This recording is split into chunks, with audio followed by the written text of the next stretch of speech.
Yo guys, welcome back to my channel. If you've not done it already, please click the subscribe button and follow me across all my social media platforms. Links are in the description box below. Let me know how you guys are feeling, bruv. It's been a mad weekend, yeah. I'm pretty much saying this almost every single weekend. It's been a mad weekend. Let me know what you guys are saying. It's been a jam-packed event. We'll be talking about the Evander Holyfield return. What does that mean for boxing? What does that mean in general? We're also talking about the Chisora signing for 258 management. We're talking about the Frank Warren shows, particularly the one on the 20, not on 29th, on the 9th of October. So and moreover, we're going to be talking about the Crawford versus Porter fight, which just recently got announced. So be sort of previewing that in a nutshell. We might touch a bit on Anthony Joshua because his fight week is next week. Let's get this show on the road, okay? So, like I said before we get started, click the like and subscribe button. So let me know everybody. Let me tell everybody we're live. Hold on, because I completely forgot to tell everybody we're live, and I do not want everyone to just completely forget that I'm live. Bear with me. And we're live. Boom, boom, boom. Bear with me, guys. Oh, shout out social media guy, to be fair. Imagine that. Also, shout out KG's running a back-to-back stream at the exact same time. Big up KG. Bear with me. Let me just retweet this. Quote tweet. And we're live. Boom.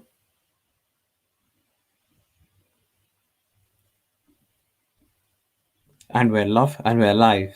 Yo, it's mad. Boom. So let's just see that sent. All good. Perfect. Perfect. Yeah, that worked. That worked perfectly. Big up everyone. For some weird reason, StreamYard is not working. There's a bit of a delay. So let me know if you guys can hear me all well. Let's get the show on the road. So where should we start? All right, we'll start simple. Crawford versus Spence. Spence, it's mad. Yeah, I'm so excited for the Crawford versus Spence fight. I keep muddling my words. Crawford versus Sean Porter. That recently just got announced. Things have come to purse bids, and then all of a sudden they've come to somewhat of an agreement. Now, who do I think would win that fight? For me, I think Crawford. First of all, going into the purse bids, like if they could have agreed something like in the beginning, why is it gone to purse bids? I that's the part I really do not understand. I really do not get, and that's the part where I'm quite, uneasy to fathom. But for me, Crawford is absolutely elite. He does not get the recognition he deserves. I think Crawford is world class. I think Crawford is arguably, for me, he's better than Spence. And I'll have him at pound for pound number 2. The only person I'll have above him is Canelo Alvarez. Because right now, I think Crawford is skill, movement, agility, one punch, double punch combinations, single punch combinations, footwork, movement, his accuracy in punches. This guy is elite. The way he moves, the guy in and out of orthodox southpaw, incredible, absolutely incredible. So of course, for me, I think Crawford wins that fight. And I think he wins that fight convincingly. I'm glad that these two have come to an agreement. They'll be fighting on the 20th of November. So of course, it is quite a while away. 20th of November is, what is it? 3 months? When is 20th of November? So that's, how many weeks is that? It's about 1, 2, 3, 4, 5, 6, 7, 8, 9, 10, 11, 12. So about, 12 weeks out. So long enough for them to have a very good camp, but short enough for them, for us to build up the fight. So for me, I think Crawford is definitely going to win that fight easily. Let me know what you guys did before we move on. Also, click the like button and subscribe on your way in. Mustn't forget about that before we get onto the more juicier topics. Also, yo, it's been mad, yeah. Frank Warren shows. I don't know what's going on. Now, over the last couple of months, for those of you guys who are unaware, Frank Warren is a promoter, one of the biggest promoters out there in the UK. Eddie Hearn, he's been in the game for almost 40 years, shall we say. But recently, his shows have been absolutely horrendous. I'm going to be really honest. Not necessarily the fighters are bad, but we don't know anything about the fighters. Barely anything about the fighters. He's got an October 9th show. Who's headlining the show? Callum Johnson. Callum Johnson is a great fighter. For me, Callum Johnson is not good enough to headline any show in the UK. But the fact that he shows, the fact that he is headlining a show for BT Sport and his opponent is question mark. For me, it's like, bruv, like, allow it. And it's on October the 9th, which is the same night as the Liverpool show, which is the Anthony Fowler versus Liam Smith. Liam Smith? Is it Liam Smith or is it one of the other Smith brothers? I think it is Liam Smith, the blonde one. Liam Smith, you're right. They're fighting on that same night. I think Anthony Joshua, I think Deontay Wilder versus Tyson Fury will be happening long after that.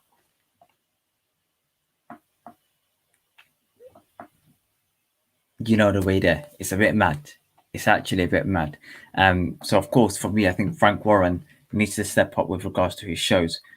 His shows recently have not been up to par. And I think if he doesn't really step up to the gear, I think Eddie Hearn's going to blow him out of the park. Absolutely. I think Eddie Hearn's going to blow him out of the park and he won't be able to compete on the same level. Simple. And for me, I think the zone with the Wasserman Group, I'm going to touch upon that in a bit. Not the zone, Sky Sports with Wasserman Group, with the Calais, Solon, and them lot are doing big things. They're doing absolutely big things. They've signed the likes of Chris Eubank Jr., Peter Fury, Savannah Marshall, what's her name then? Clarissa Shields, Lewis Ritz, and I think that they signed a couple of other individuals who are, I would say, castaways from matchroom boxing. So if Frank Warren doesn't get his stuff together, it's going to be downhill from here. It's going to be absolutely downhill for here. Wasserman Group and them have been doing amazing stuff. And they are literally here to take over. They're here to take over the scene. They're here to take over the game. So for me, I think if Frank Warren doesn't get his stuff together, he's got to be blown out the park. Literally. Okay. I don't know what's going on with Anthony Yard versus Lyndon Arthur. To my understanding, recently what's been going on is Lyndon Arthur was them to fight in Manchester. Problem is there is no available venues in Manchester around the time that they want to fight, which is October or November time. There is no available venues because of the Premier League season, concert season, etc. There is no venues for them to fight in. Why is it over 40 years in the game Frank Warren hasn't managed to build a stadium, a secure venue for his fighters to fight? I'm not saying big venue by all stretch of the imagination, but at least a 5,000, 10,000 seater venue for himself instead of renting it out from large corporations. I don't know why, but that fight is in jeopardy. Not for October. No, that fight's not happening on October 9th anymore. It's Callum Johnson fighting on October 9th. Apparently they were to do something in Birmingham, but of course, Lyndon Arthur isn't a Brummy, and he wants to fight in his hometown city and they provided him with neutral ground, very similar to the Anthony Joshua versus Ruiz fight, the second fight where Ruiz refused to come over to the UK, and they supplied him with an alternative, which is Saudi Arabia.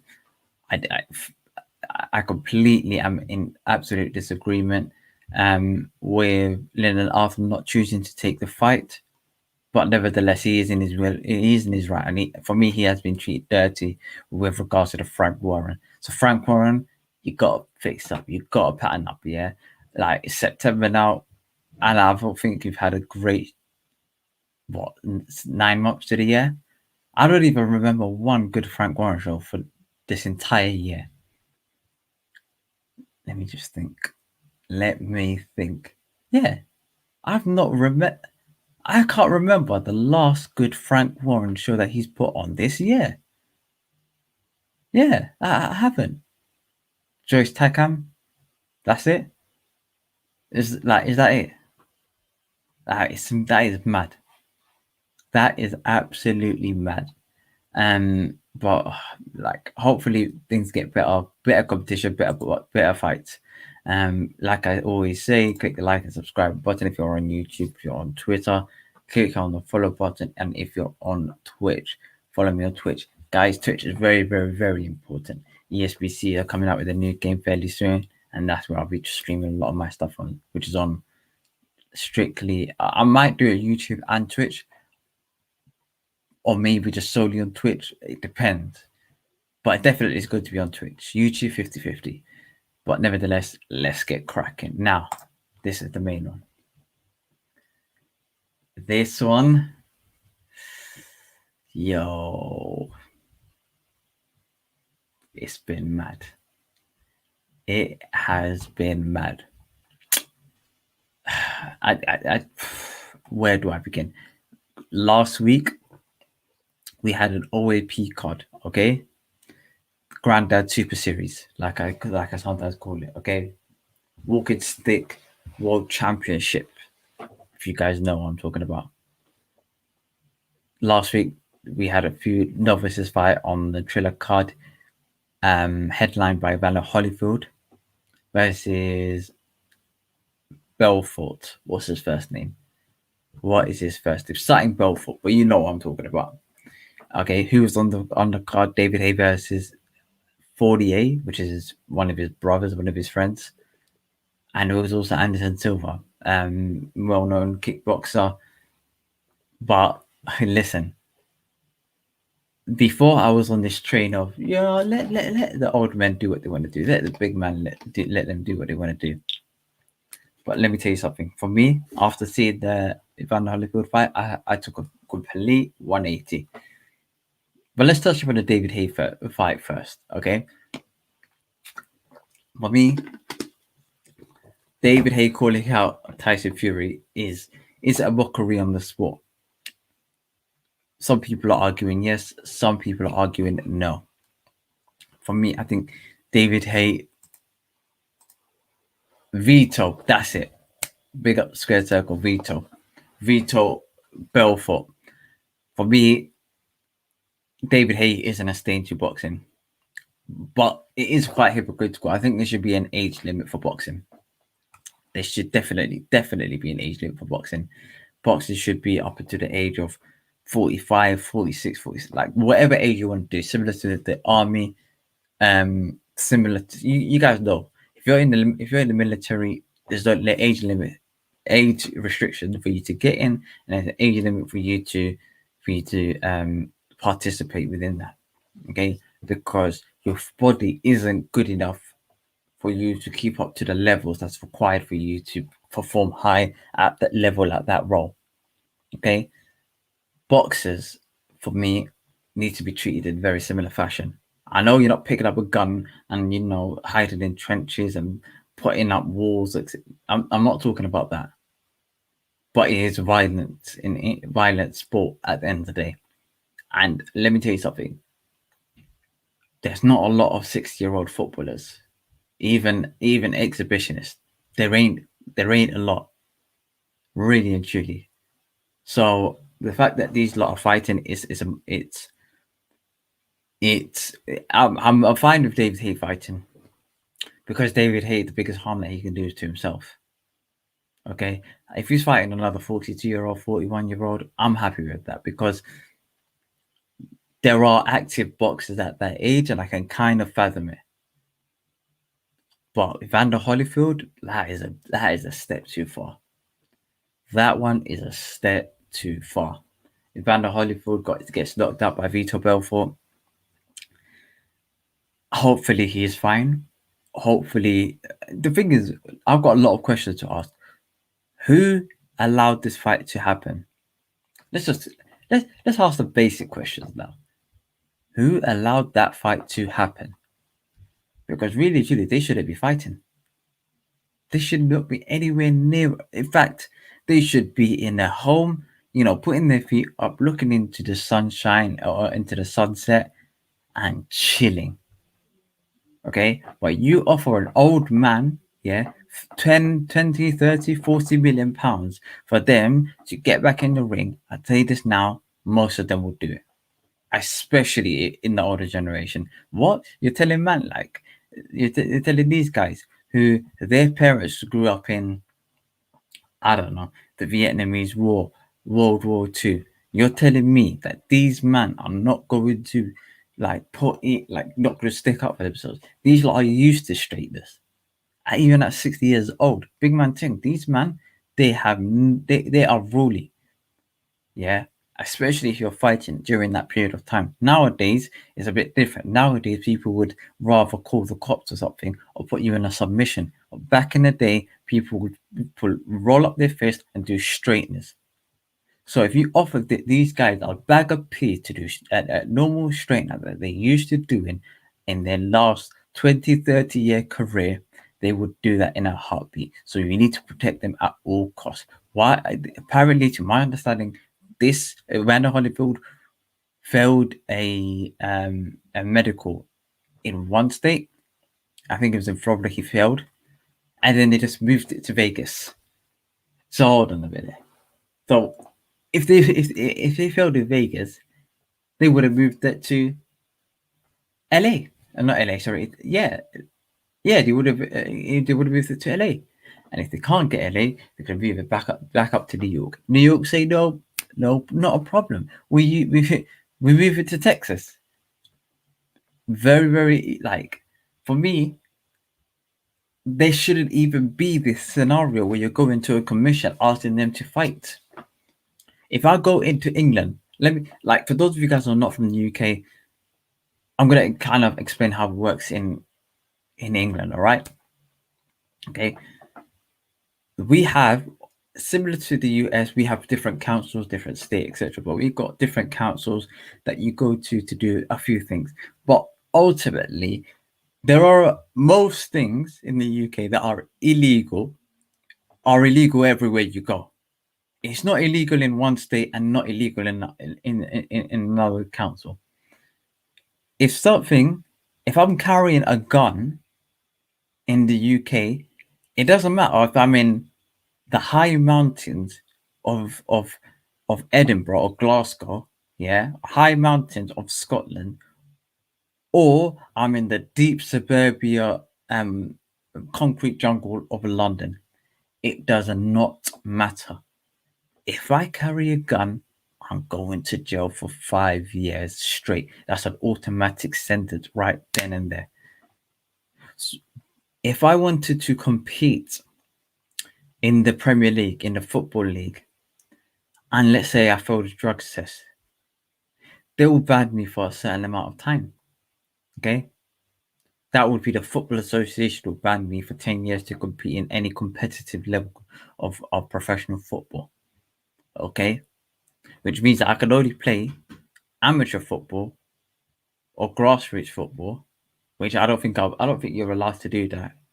Yeah, but I guess if you're playing with your mates, then who cares? It's not that deep. If you're playing with your brethren, it's like, how can you police that? Yeah. Or you have to go to or you're gonna have to go to another country. Like my man said, retired fighters shouldn't be allowed to participate after a set time. If a fighter is active going into their later years, then maybe there should be a different set of guidelines. Absolutely correct. Absolutely correct. But like I said, in the UK, you can't go to another town or another city, and with the idea and hope that they would allow it, based on the fact that another town didn't allow it. That don't make sense. The only time that makes sense is if certain industries, like I don't know, property, where they allow planning permissions in certain areas and other areas they don't, or and a few things like that. Apart from that, it's not like you can't. If something is not allowed in one place, it's not allowed anywhere. Simple. Um, so for me, the fact that you could do that is weird, yeah? Moreover, there should be a unilateral governing body, a unilateral boxing commission that sanctions fights on a global scale, bit like a FIFA. But FIFA is very, very corrupt. This is where I'm thinking. This is why I'm in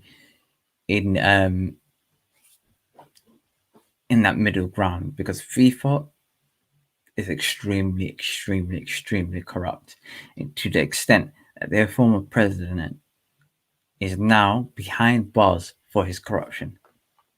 So I can't, I can't start screaming my head about boxing commissions and the global boxing commissions when I could backfire. But currently, it's the wild, wild west, and there has to be some level of structure to it. 60-year-old fighters should not be able to box in a ring. Full stop. There should be in no way, in no circumstance, that a 60-year-old man should be able to fight. No way, no way. And it's commissioned. But also as well, Donald Trump was on the card, not on the card, on the commentary, and you weren't that bad, you know. Let me know what you guys think. Donald Trump wasn't that bad on commentary. Crazy, I know, crazy thought. He's a former US president. I'm not too fussed about it. That I'm not too fussed about. Yeah, because I wouldn't mind like celebrities or people in the public eye being commentating in any sport, even in football. I'd rather like somebody like a rapper musician to what's it called? Commentate on a Champions League final, as opposed to some of the boring commentaries that we received so far. I don't even listen to the commentaries. I just listen to watch along, and then I mute the current commentators, because it's like I'd rather listen. If I could hear just the fans and a bit of that, that'll be perfect, and I can mute the commentator, because nowadays the commentators are a bit off. Yeah, but in this circumstance, I do not. Yeah, like I said, I do not believe that in any way, shape, or form a 6-year-old man should fight, and that hopefully he should be fine. The fact that a couple of years ago, I was watching a video on True School Sports with Evander Holyfield speaking to DC. Shout out DC True School Sports. If you guys don't know, head over to him, subscribe. A good friend of mine out there in south of Florida. Once they headed, once he done the interview with Evander Holyfield on True School Sports, the way I heard this guy speaking, the guy couldn't string a sentence together. And when I heard that Evander Holyfield was fighting, I was like, surely not. What, he passed the med? Surely not. What? You're telling me that Evander Holyfield passed the medical? That is absolutely beyond me. So hopefully he's absolutely fine, and hopefully he's safe, goes back to his family, and he's not going to. I know some people are giving criticism to Belfort. I cannot criticize another fighter for knocking another fighter out.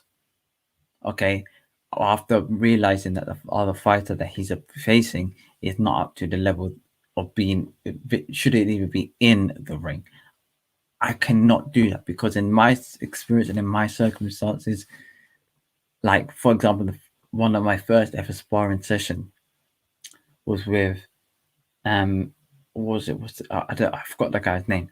Okay, but he was a very I would say experienced guy. The guy was in his late 30s, early 40s.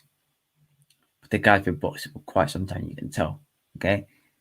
I would put him in a position where he's like his body shape he was still in shape. Okay. Bit smaller than me, but not that much. Do you think that guy went super easy on me when I went into the ring for the first time? The guy punched me up. And I didn't even know how to throw a jab. The guy punched me up.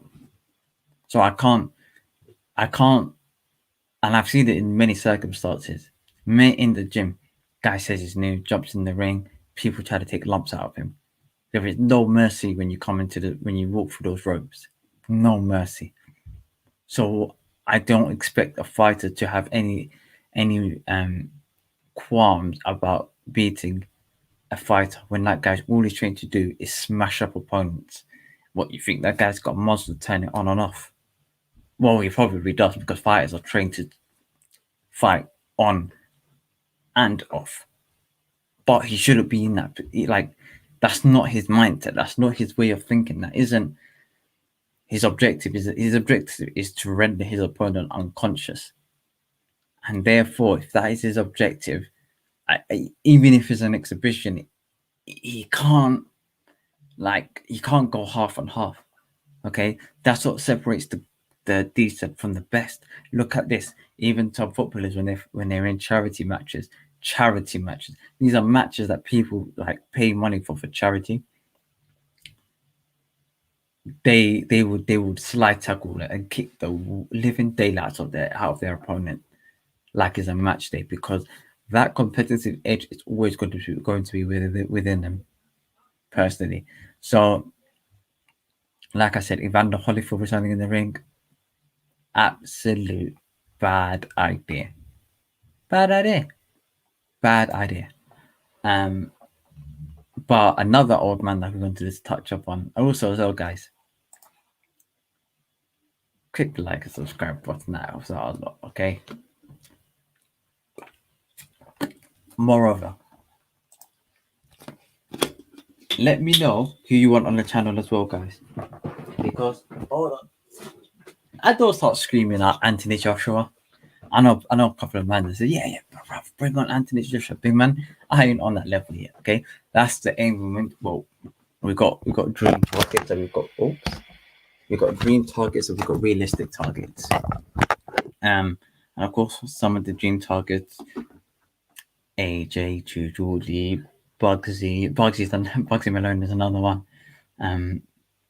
Who else? Not Tyson Fury, no. A couple of other big people we're planning to get on. The biggest names. Eddie Hearn, stuff like that. Like David Haye, maybe. People like that. And so if you guys have any other suggestions in regards to the smaller channels to collaborate with, absolutely, that would be amazing. Also, click the subscribe button and like the video if you're on YouTube. Like the video, and if you're on Twitch, give us a follow. Twitch gang, you are lucky, yeah, because on Twitch, big man thing, yo, you lot might be in the hunt for some exclusive content out there on Twitch. So stay tuned to the Gamblers Boxing. Do you think I'm a punk? Yeah, I am the baddest man in the bruv. This guy, yo, Derek Chisora. Wow, I don't even know what to think of Derek. Let me know what you guys are saying, because I need to recollect my thoughts.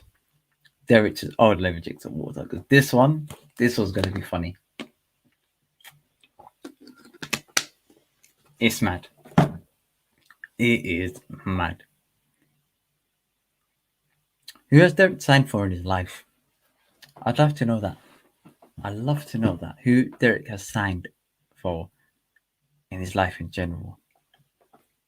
Because I think Derek has signed for a lot of people. In terms of management, trainers, promoters, etc. He was with Frank Warren at one point. Now he's with Eddie Hearn. He was with David Haye at one point, or no, because Eddie Hearn at one point promoted him. Then he was with David Haye. Then he was with now he's with Anthony Joshua. He was training with Don Charles. Now he's training with then he was training with Dave Caldwell. Then he changed to Buddy McGirt. Derek Chisora does what he wants, and I love it. Okay, with other fighters, I criticize him, but with Derek, I kind of like it. Freshens things up quite good. Spent a camp or two with one promoter and one fighter, one trainer. Switches up. He signed with 258 Management. For me, I think this is amazing.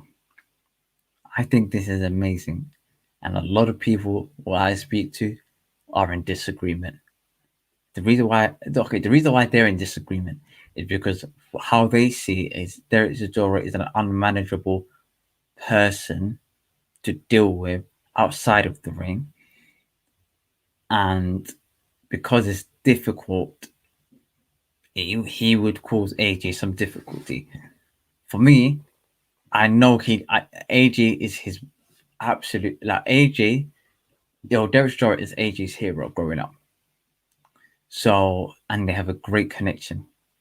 So the fact that they are happy to be working together is something I'm absolutely happy about. I want them to work together all the time. AJ would imagine what's it called? Imagine Eddie Hearn saying, "Oh, can you get?" Imagine AJ saying to Eddie Hearn, "I want Derek Chisora on this show." Imagine AJ and a Derek Chisora. Bruv, don't gas me up. Yo, don't gas me up. Hold on. Imagine an AJ and Derek Chisora card. AJ headlining the card. Derek Chisora fighting Joseph Parker, fighting Andy Ruiz, people like that. Bro, that card will be bad, man. Bad boy. Yeah. Also, as well, with regards to his last fight, I think David Haye was probably frustrated at the fact that Derek Chisora refused to go into the ring because he wasn't ring walking first. They done a toss. They agreed to it being a toss prior to the fight. The toss was made. The outcome he didn't like, and therefore he just said, "I'm not fighting." I think they had to fork out a bit of more money for him, or just said to him that you're walking out second. I don't know what they did behind the scenes. Oh, this is what happened. They were trying to work out every other solution. David, bags were being packed. They were really, really ready to go. Derek was on his way out. And then what happened was that Derek Chisora's mother, believe it or not, decided to step in, intervene, and save the day. She saved the show. Big up Viola Chisora. She saved the show, and it was a cracking event. But a lot it is widely accepted, widely known that Derek Chisora is a difficult person to deal with outside of the ring. So for AJ, what does that mean for AJ's team, 258 Management? What can they teach him? They can't teach him new skills. But a key component in this is they're going to teach him. They're going to maximize his funds for the retirement. If there's anyone to maximize funds for your retirement, is Anthony Joshua, the cash cow himself. If Derek Chisora fights on a card and Anthony Joshua is pushing it, you can't get any bigger than that. His last fight, David Haye was pushing it, but there's only a couple of people in the world that it has more exposure and more how do I say it? Brings more eyeballs to the fights in the British boxing than David Haye. Well, one of them is Anthony Joshua, and another one is Canelo Alvarez. And I doubt Derek Shaw is going over to Mexico and having having the Tijuana special, yeah. So from like, there's only one option: Anthony AJ Joshua. Anthony AJ Joshua, and now he's signed to Anthony Joshua. Maybe it had something to do with the Tyson Fury coming out. Tyson Fury came out and gave his list of new opponents that he wanted to face, and one of them was Derek Chisora towards the back end. Perhaps maybe him signing with AJ something to do with that. That'll be very, very interesting. That'll be very, very interesting. So I think also as well, because he's working alongside AJ, that's all access. That's like, you see Joshua Watsy, you see Lawrence Oct, you see Bacoli and all of these guys. And also Campbell Hatton. When AJ fighters, when you side to 258 management, you'll be treated like gold dust. That's like, bruv, that is the Manchester City of management team. Sorry, not promoters. The Manchester City. These guys, creme de la creme. You can't, like, the only way, there's nowhere else you could go. The exposure, the access, how many cars you can jump on, how much funds you can maximize in, who represent, bruv. You're not going to get any better than Anthony Joshua. And even if you have Eddie Hearn being your best mate, you're not going to get better than Anthony Joshua. No way. Yeah, like, it ain't possible. So, but big up Derek Chisora. Can't wait to see him in his next fight. I think he's got a fight lined up with. Who's he got a fight lined up with? I don't know. Let me know who. Let me know. Guys, let me know who Derek Chisora is fighting, because that one is very, very interesting. Who is he fighting? Because I haven't had any news about it. That's quite weird. Let me go look this up. This is gonna bug me, yeah. And if I don't find out, I'm just gonna be sitting there thinking, bro, I am an idiot. Why am I not doing that? So let me just look this one up. Hold on, bear with me. Chisora's next fight with regards to news, just the fact that he signed to AJ. Imagine fighting David Haye is the next fight. David Haye's calling out Tyson Fury. Where is Tyson Fury? Yeah, Tyson. Like, I'm sorry to like. Is that fight happening? I know they announced the fight, but is that fight really happening? Really, is it happening? Let me know what you guys think, because I don't think so. I think something's fishy about it, something's dodgy about it. Yeah, he's not fighting anybody. There's no news for Derek Chisora. And Derek Chisora's last fight, I believe, was last year, against what's his name? His last fight was against Joseph Parker. Was it last year? And that was, when is it? Bear with me, guys. Derek Chisora's last fight, was in May. Okay, we're now in September. Okay, and there's one before that was in October last year. Then it was October the year before that. Wow, wow, that is quite inactive. Wow, that is rather inactive. But do you know what? I think he'll be fine. I think AJ will look after him, and I also believe that Derek will be a great manager. I think he'll be an immense manager. Managing fighters, no promoter would lowball him. No promoter would tell him that he don't have space on the card and then give it to another promoter. No, they wouldn't do that. To Derek Chisora, not a chance. Absolutely not a chance.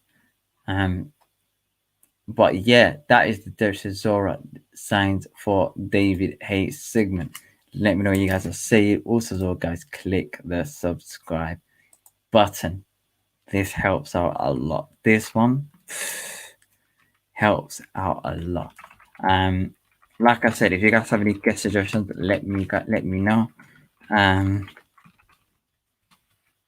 But this one, I'm gonna end up on this subject. Okay, I wasn't going to speak on this one really too tough. But let's go for it. Why not? This one is the Joshua versus Usyk. That fight is happening next Saturday, not this Saturday. Next Saturday. Very, very huge fight. You never guess who's going to that fight as well. You never guess who's going to that fight. I know. I don't want to make everybody jealous, but right now, those tickets were hard to get, big man thing. I'm talking like it was a very, very much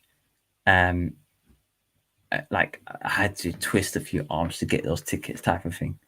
Oh, I got it from the website, but it was a bit of a like in and out. Like as soon put it that way, the day like a couple of hours after I got the ticket, it was sold out, gone.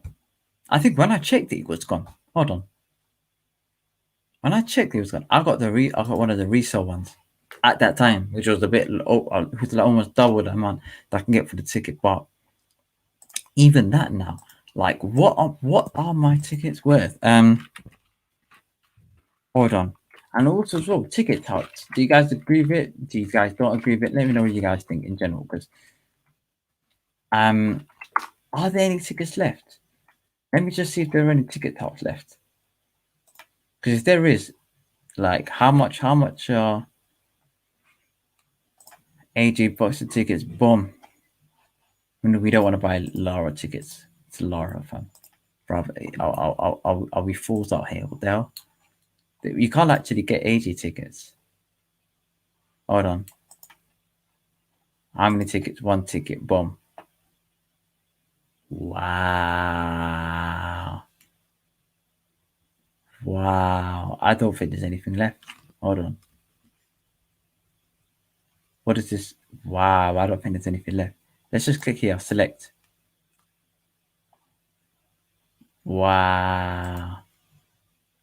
They have gone right through the roof. Bloody hell. They've gone right through the roof. But nevertheless, AJ versus Usyk.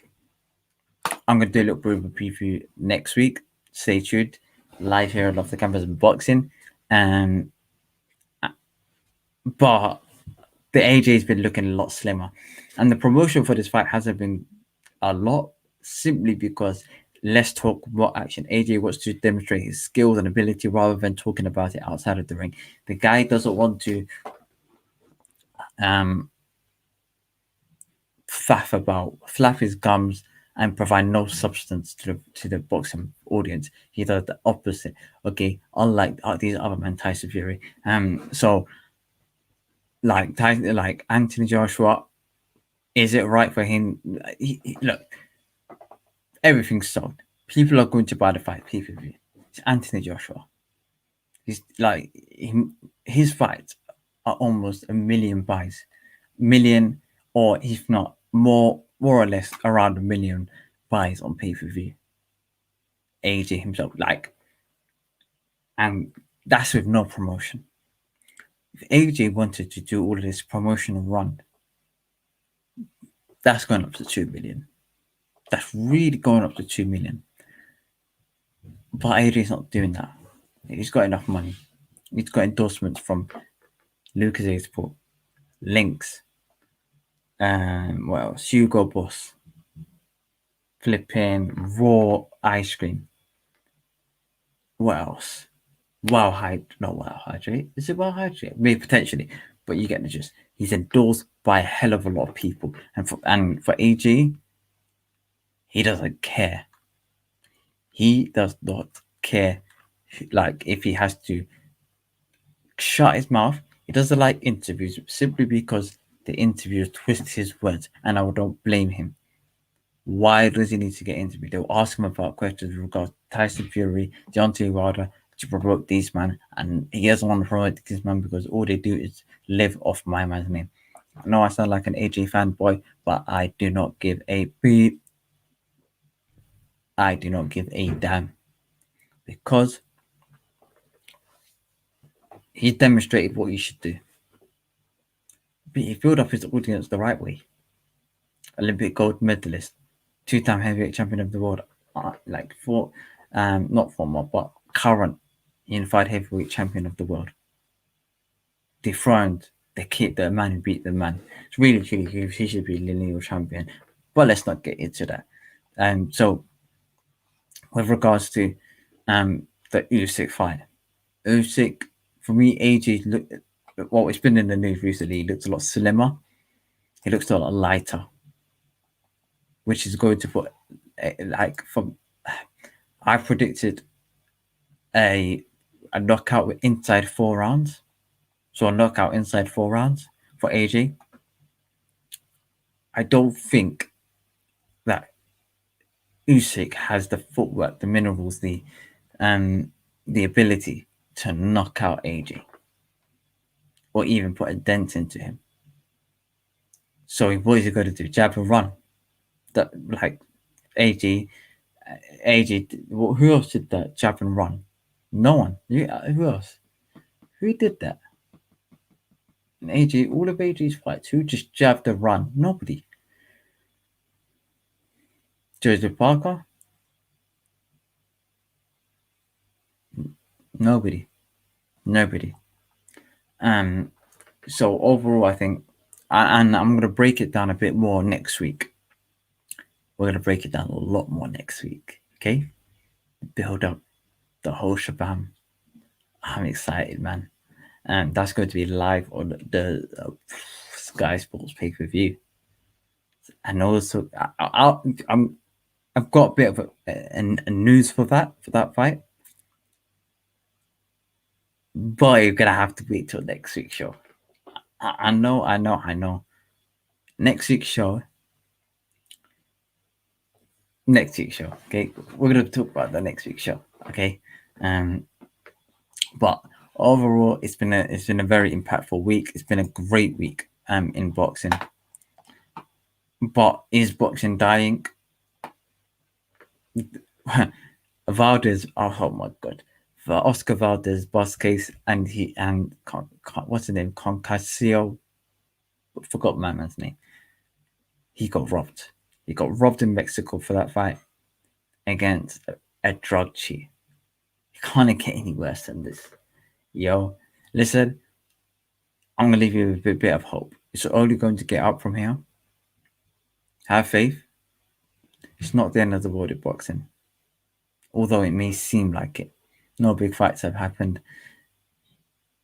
apart from Chisora, Parker, Usyk, Chisora. Where did he? That was last year. Takan versus Joyce. AJ is coming to save the day. AJ is coming to save the day. So stay tuned and stay blessed. Of course, like I always say, click the subscribe button. Is there a card this week as well? Let me just double check. Boxing schedule. I don't think there will be a card this week. If there is, he ain't good. He ain't a good card. So the card that we have on Saturday is Frank versus Windle.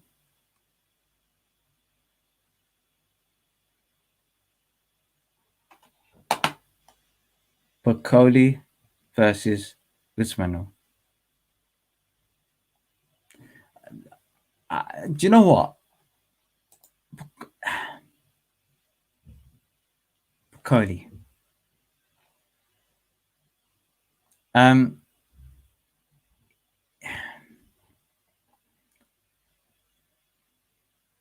I ain't sure about Bacoli.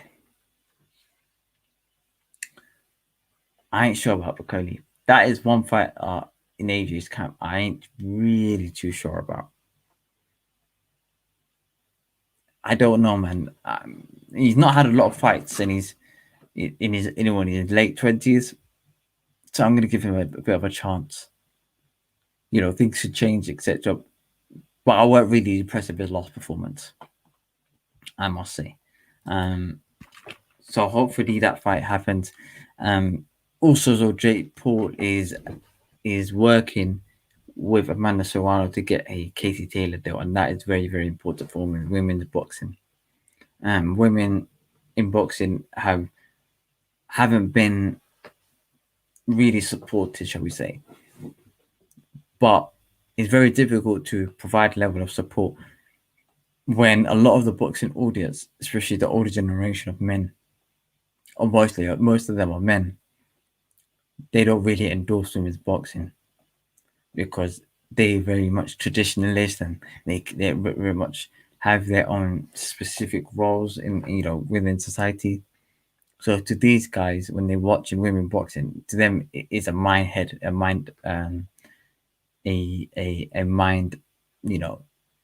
racer. But I think women's boxing needs to be promoted a lot more. It's popping. Katie Taylor's doing amazing. Amanda Serrano, Natasha Jonas, Terry Harper, Savannah Marshall, Clarissa Shields. These ladies are doing amazing work in promoting women's boxing in general.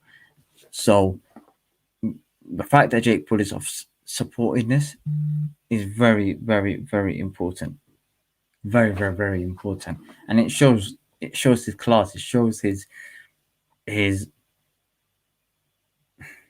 optimism with regards to helping out the women in boxing in general. A lot of promoters aren't doing that. I don't see a lot of Bob Arum fighters that are women for boxers. Who the hell's the Bob Arum fighter? Is it Jessica McCaskill? I don't think so. If not, they ain't got a lot. No, that's Lou DiBella. I mean, that's all right. No, that's Lou DiBella. It's got to be. Well, that's Eddie Hearn. I can't remember, but it has to be a lot more support. Frank Warren set the wage in the UK with Nicola Adams, but there's got to be a lot more push promotion behind them. Katie Taylor does amazing stuff for Ireland. I met some Irish people the other day, and when you mention any Olympian, they said Katie Taylor. So I didn't realize how big she was.